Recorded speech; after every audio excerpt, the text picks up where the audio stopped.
Evangelho segundo nos escreve Marcos, capítulo de número 1. Eu peço que você acompanhe comigo a leitura de 2 versículos apenas, versículos 14 e 15. Evangelho segundo nos escreve Marcos, capítulo de número 1, versículos 14 e 15. A palavra do Senhor nos diz assim: depois de João ter sido preso, foi Jesus para a Galiléia, pregando o Evangelho de Deus, dizendo: o tempo está cumprido e o reino de Deus está próximo. Arrependei-vos e crede no Evangelho. Eu gostaria de chamar a sua atenção de maneira especial para o versículo de número 15, o conteúdo da pregação de Cristo. O tempo está cumprido e o reino de Deus está próximo. Arrependei-vos e crede no Evangelho. Abaixe sua cabeça, feche seus olhos. Eterno Deus, nós agradecemos por tudo que o Senhor tem feito por nós e te pedimos que nessa noite, uma vez mais, o Senhor fale aos nossos corações por intermédio da Tua Palavra. Esta é a nossa oração no nome e no merecimento do Senhor Jesus. Amém e amém. Meus irmãos, nós temos visto nessa série que a igreja ela foi comissionada. Ela recebeu uma missão de Jesus. Nossa missão é fazer discípulos e esta missão acontece como um desdobramento da missão de Deus. É Deus quem toma a iniciativa de vir ao encontro do homem para propiciar salvação e hoje a igreja é cooperadora nessa missão. A igreja foi comissionada então por Cristo Jesus a propagar a boa nova da salvação que nós conhecemos como o Evangelho de Deus ou o Evangelho de Cristo, o Evangelho do Reino.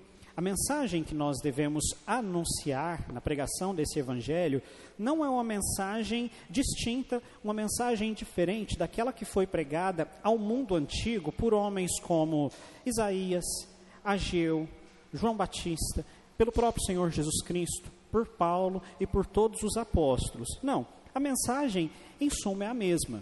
É uma mensagem que aponta para a graça redentora de Deus, que chama e resgata para si um povo, mas que também estabelece a necessidade do arrependimento dos corações e também do correto relacionamento do homem para com o seu Deus por meio da fé. E estes 2 elementos, arrependimento e um relacionamento correto com Deus por meio da fé, eram elementos centrais na pregação do Senhor Jesus Cristo, como nós veremos a seguir. Eu, então, chamo você para que, considerando aqui o conteúdo da pregação de Jesus, apontado por Marcos, sobretudo no versículo 15 do texto que lemos, consideremos o seguinte tema nessa noite: o chamado do Evangelho. Este é o tema que eu quero trabalhar com você. E a minha proposta é apresentar, a partir dessa ênfase que temos aqui no versículo de número 15, 2 claras necessidades que o Evangelho impõe ao coração do homem, à vida do homem. E assim, em primeiro lugar, nós podemos afirmar que o Evangelho estabelece a necessidade de arrependimento. O chamado para a salvação implica a necessidade e a urgência de que o homem se arrependa dos seus pecados. Olhe para o versículo de número 15. O que Jesus disse? O tempo está cumprido, o reino de Deus está próximo, arrependei-vos. Deus criou o homem, meus irmãos, para que nós vivêssemos em uma união perfeita com Ele. O fato é que o pecado afetou a nossa relação com Deus. Dessa forma, então, o homem que foi criado para glorificar ao Senhor e desfrutar da sua presença eternamente, se vê após a queda em uma condição desvantajosa diante de Deus. Após a queda, aquela união que era perfeita, uma relação que havia entre Deus e o homem, que era uma relação de amor e confiança, foi mudada. O homem está agora condenado por seus pecados, ele está sob o jugo da morte física e ele está sob o risco iminente de uma morte espiritual eterna. Deus, no entanto, por causa do grande amor com que nos amou, se dignou a estabelecer um meio pelo qual o homem pode escapar desta situação. E este meio não é nenhum outro, senão a salvação que foi executada pelo próprio Senhor Jesus Cristo, que, segundo Marcos, começou o seu ministério público pregando arrependimento e fé, conversão ao Senhor. Veja que o que Jesus está pregando é apontado por Marcos no versículo 14 como o Evangelho de Deus. A pregação de Jesus evidencia a realidade de que o seu ministério provoca mudanças que são mudanças profundas na criação, apontando, sobretudo, para o reinado do Senhor sobre as mentes e os corações. Jesus inicia o seu ministério público, então, pregando o Evangelho de Deus, chamando o homem ao arrependimento e à fé em Deus. Agora veja, é provável que você conheça a definição de Evangelho. Se você participou da escola dominical, se você participou dos cultos de doutrina da igreja em algum momento da sua vida, você sabe que o Evangelho é a boa nova da salvação, a boa notícia de que Deus quer estar em paz conosco. E considerando esse enunciado de que o Evangelho é a boa nova da salvação, quase que imediatamente nós associamos o Evangelho ao quê? A manifestação da graça de Deus, que perdoa pecados e justifica pessoas por meio dos méritos de Cristo. Entenda, essa associação não é errada. A própria Escritura atesta essa realidade. Se você abrir sua Bíblia na epístola que Paulo escreve aos Romanos, capítulo de número 5, no primeiro versículo você lerá: justificados, pois, mediante a fé, nós temos paz com Deus por meio do nosso Senhor Jesus Cristo. Agora, entenda, existe uma questão que não pode ser desconsiderada aqui. Há um elemento que está intimamente associado à salvação, à justificação, um elemento que constitui-se como uma das ênfases da pregação, tanto de Jesus, quanto de João Batista, quanto dos demais profetas que o precederam, e também de toda a tradição apostólica da igreja. E este elemento é justamente a necessidade de se arrepender dos pecados. Segundo nos apresenta Marcos, o conteúdo da mensagem de Jesus é muito simples, é muito breve, é muito claro. Se arrependam e creiam no Evangelho. Então, não há como negar que a pregação do Evangelho, o chamado para a salvação, impõe sobre nós a necessidade do arrependimento. E esta ênfase no arrependimento é, por assim dizer, a perspectiva negativa da pregação, a perspectiva negativa do Evangelho. Por quê? Porque ela nos mostra quão ruim é a nossa situação. O arrependimento é necessário em face de uma ofensa, de uma transgressão. E no que tange ao homem na sua relação com Deus, esta ofensa, essa transgressão é o pecado que é mal moral e que torna o homem culpado diante de Deus e réu de morte, tanto física quanto morte eterna. E então Jesus nos mostra que para que sejamos salvos, para que possamos participar desse reino de Deus, nós devemos necessariamente nos arrepender dos nossos pecados. Há um problema aqui, no entanto. Entender o que é verdadeiramente o arrependimento. É comum, meus irmãos, mesmo nas pregações evangélicas, que o arrependimento seja tratado de uma perspectiva muito emocional. Quando se fala de arrependimento, uma das primeiras coisas que vem à nossa mente é a tristeza por causa do pecado. Então, se arrepender é se entristecer porque pecamos. Agora, existe um problema aqui. Embora a tristeza em face do cometimento do pecado seja um dos elementos do arrependimento verdadeiro, reduzir, limitar o arrependimento à tristeza é esvaziar o seu significado. O sentido no qual a palavra arrependimento é usado neste texto e em todos os outros nos quais se fala de salvação é mais profundo que isso. Arrependimento aqui equivale a conversão. É o sentido de converter. E quando consideramos então esse fato, nós percebemos o quão profundo e transformador é o Evangelho de Deus. É um Evangelho que nos chama para a mudança. Conversão, fundamentalmente, significa o quê? Mudança de direção. retorno a um determinado ponto, mudança de mente e de coração, redundando em quê? Em mudança de ação, transformação da vida prática.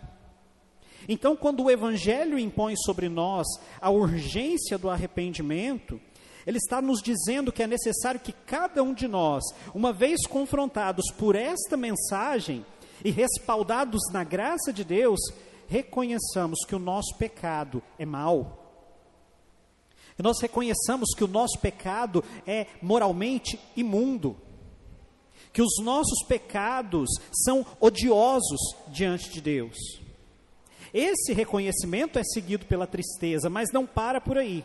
Respaldado na graça, este reconhecimento e essa tristeza necessariamente devem conduzir o homem a uma guinada, a um ponto de inflexão na vida, a um ponto de transformação, em que os pecados são abandonados, os desejos pecaminosos passam a ser mortificados pela ação do Espírito Santo, e então, por esse próprio Espírito agindo nas nossas vidas, nós nos direcionamos a Deus com uma firme convicção de deixar de lado os nossos caminhos antigos e nos submetermos ao Senhor em obediência ou seguindo em todos os seus caminhos.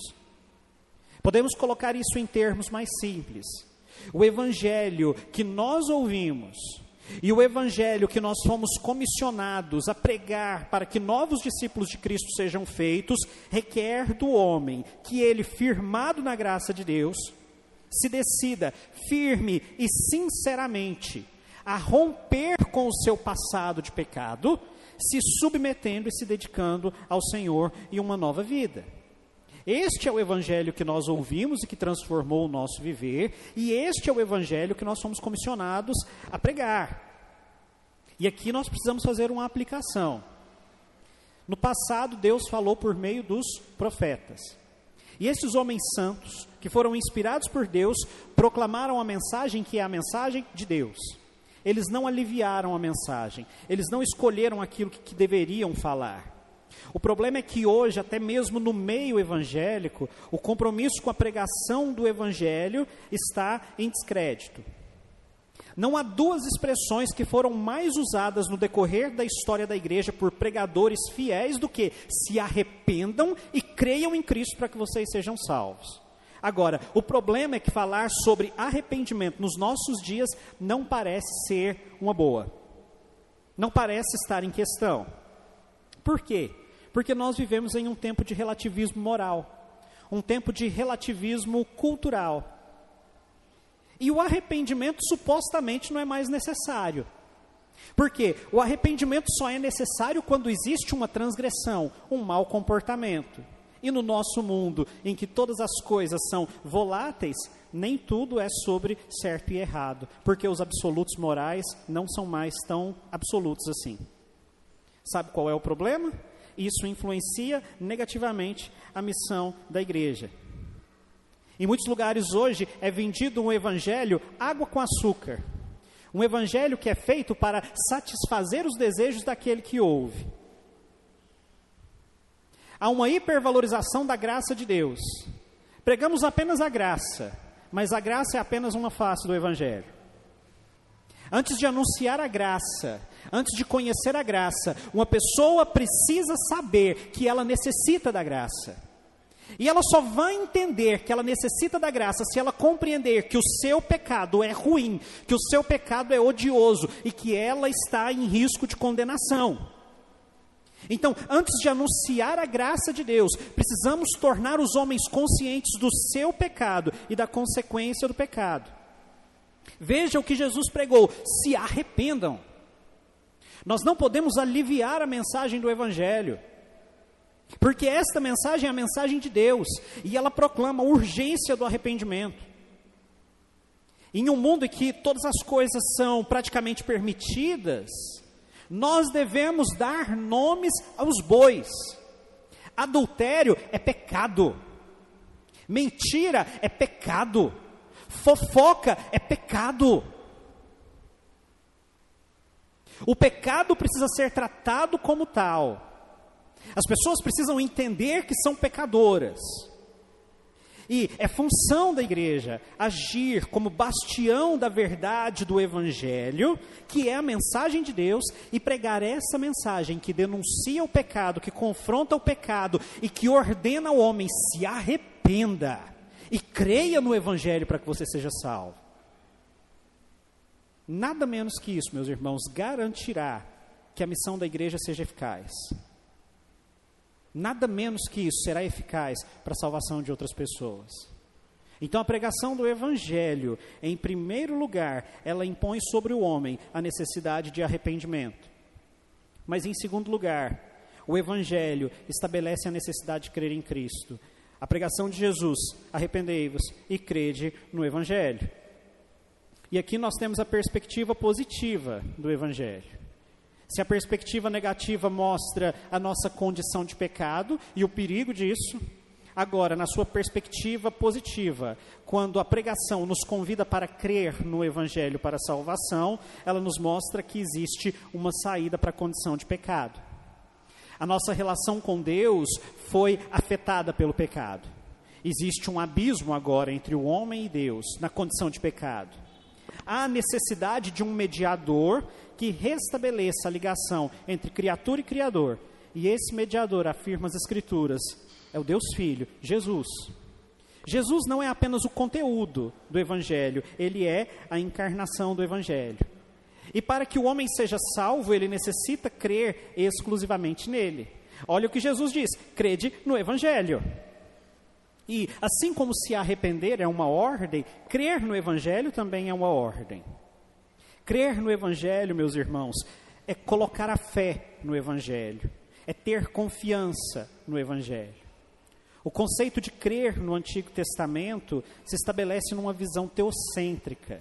Crer em Deus no Antigo Testamento é manifestar a fé como uma resposta humana à ação de Deus. No Novo Testamento, esse conceito de crer em Deus, crer no seu Evangelho, não é um mero reconhecimento intelectual, mas é o conhecimento, a aceitação, a confiança, a obediência a Deus, levando assim um homem a um relacionamento correto com o seu Deus, por meio do quê? Por meio da fé. Isso acontece pela pregação do Evangelho.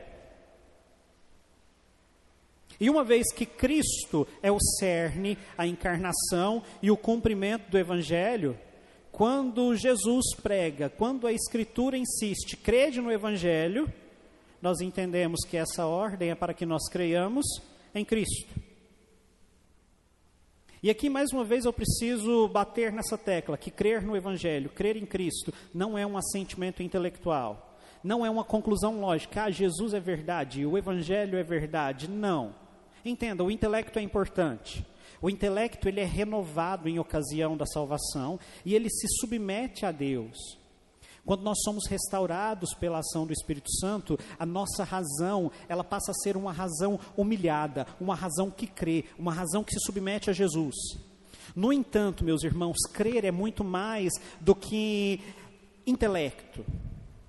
Passa por aí, mas é mais. Não é apenas saber que Cristo existe, que Deus quer me salvar. Crer no Evangelho estabelece algumas implicações importantes.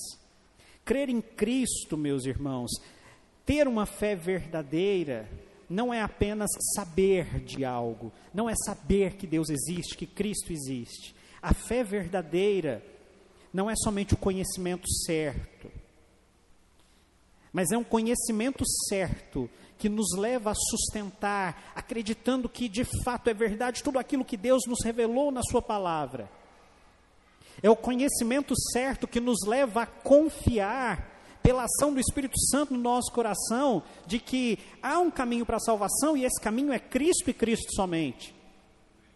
É o reconhecimento de que Cristo morrendo na cruz garantiu a nossa eterna salvação e Deus nos oferece isso gratuitamente, não por nossos méritos, mas pelos méritos de Jesus. Jesus é o centro do Evangelho, Jesus é a encarnação do Evangelho, Ele é o cumprimento do Evangelho. E a pregação do Evangelho de Deus torna claro e inequívoco que é necessário que nós creiamos nele, que nós creiamos em Cristo, se arrependam e creiam no Evangelho. Por quê? Porque é por meio do Evangelho que nós conhecemos a Cristo. Porque é por meio do Evangelho que nós conhecemos a verdade de que Deus quer nos salvar. Porque é por meio da pregação do Evangelho que o homem se torna consciente dos seus pecados, da sua rebelião contra Deus e do risco que ele corre de condenação. É também pela pregação do Evangelho que o Espírito Santo age no coração do homem e o faz não apenas conhecer, mas também desfrutar da graça que perdoa os pecados e restaura a vida.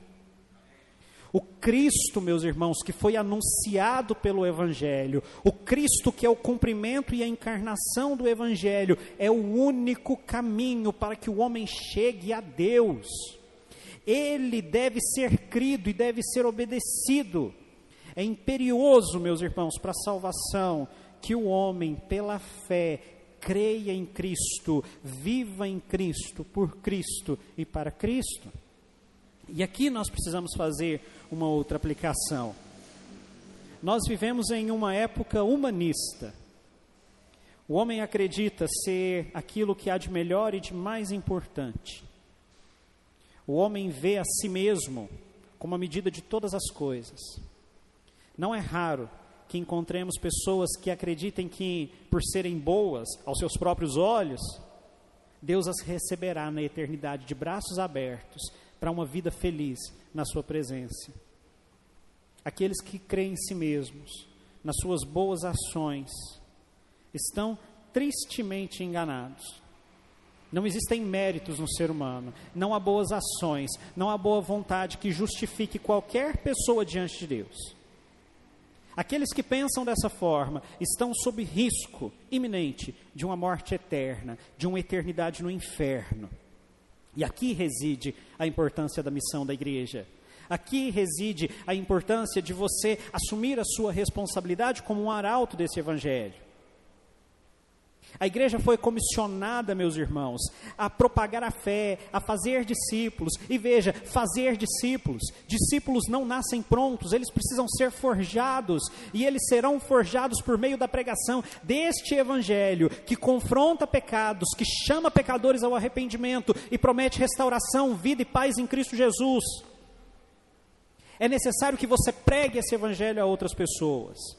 Que você fale o quão importante é conhecer a Cristo, o quão importante é se render a Cristo. Você tem a obrigação, o dever de anunciar a tantas pessoas quanto for possível que Cristo é o único caminho para uma eternidade feliz e que Ele precisa ser crido urgentemente. Talvez você se sinta perdido. Talvez você diga: pastor, eu não sei como falar, eu não sei o que dizer, eu não sei o que pregar. E eu gostaria de deixar com você as palavras, o conselho de Richard Baxter, pastor puritano do século XVI, que com grande sabedoria disse o seguinte: o grande e necessário trabalho do ministério é conhecer a Cristo e fazê-lo conhecido, viver Cristo e ajudar outros a viver nele. Se pregarmos Cristo ao nosso povo com clareza e com seriedade, trataremos com as suas almas como homens que creem de fato no que pregam. Se conseguirmos pregar somente Cristo a nosso povo, teremos pregado tudo a Ele. Que o Senhor nos abençoe, que Ele edifique as nossas vidas e faça arder no nosso coração o desejo de pregar esse Evangelho a outras pessoas, para que o nome dEle seja conhecido e a salvação seja manifesta na nossa cidade, no nosso estado, na nossa nação, para a glória de Deus Pai, no seu Filho, Cristo Jesus. De pé, oremos, encerrando o nosso culto. Eterno Deus e Pai de nosso Senhor Jesus Cristo, graças te damos por tudo aquilo que o Senhor tem feito por nós. Pedimos, Pai, no nome de Jesus, que o Senhor aplique a sua palavra aos nossos corações. Que nos nossos corações possa arder a vontade de anunciar o Evangelho a outras pessoas, para que assim como um dia nós somos confrontados e nos arrependemos dos nossos pecados, firmados na sua graça, outras pessoas possam também, pela pregação do Evangelho, se arrepender dos seus pecados e se submeterem a Cristo para a salvação de suas vidas. Em nome de Jesus, abençoe a tua igreja. Nos torne, Pai, dispostos para cumprir a missão que o Senhor tem nos outorgado. É o que nós te pedimos em nome de Jesus. E agora, meus irmãos, que a graça do Senhor Jesus, o amor de Deus Pai, a comunhão e a consolação do Espírito Santo repouse sobre vós, povo de Deus, e sobre vós permaneça hoje e sempre. Amém e amém.